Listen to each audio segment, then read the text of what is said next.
Le 10 février dernier, Pierre Palmade était au volant de sa voiture en Seine-et-Marne lorsqu'il a dévié sur la voie de gauche, entrant en collision frontale avec un autre véhicule.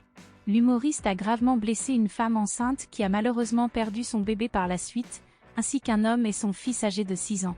Cet accident tragique a suscité de nombreuses réactions et ce mardi 20 juin, Fabrice a choisi de partager quelques confidences. Lors de son invitation à l'émission chez Jordan sur C8, il a exprimé une profonde tristesse. Tel que chacun d'entre nous, ce qui m'attriste profondément, ce sont les événements tragiques qui ont touché les personnes concernées, cela va sans dire, a entamé l'ancien animateur. Par la suite, Fabrice a abordé les choix de Pierre Palmade tout au long de sa vie. Il semblait être plongé dans une spirale autodestructrice, a-t-il confié avant de poursuivre, c'est là une attitude qui peut être qualifiée de suicidaire, il est nécessaire de le souligner. C'est une situation véritablement épouvantable. Il est indéniable que cet individu est doté d'une grande intelligence et qu'il est probablement pleinement conscient de cette descente aux enfers. Ses confidences se distinguent par leur remarquable franchise.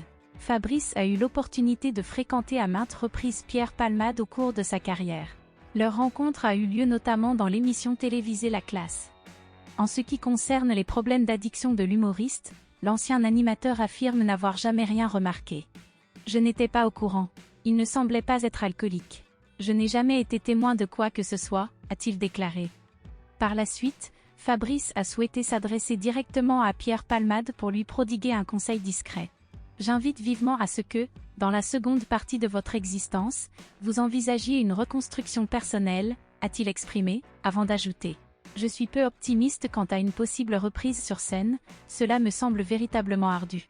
Je vous conseillerais d'écrire pour autrui, sous un pseudonyme différent », a conclu l'ancien animateur. Il convient de rappeler que l'humoriste est actuellement mis en examen pour homicide involontaire, les analyses ayant révélé qu'il était sous l'influence de cocaïne au moment des faits.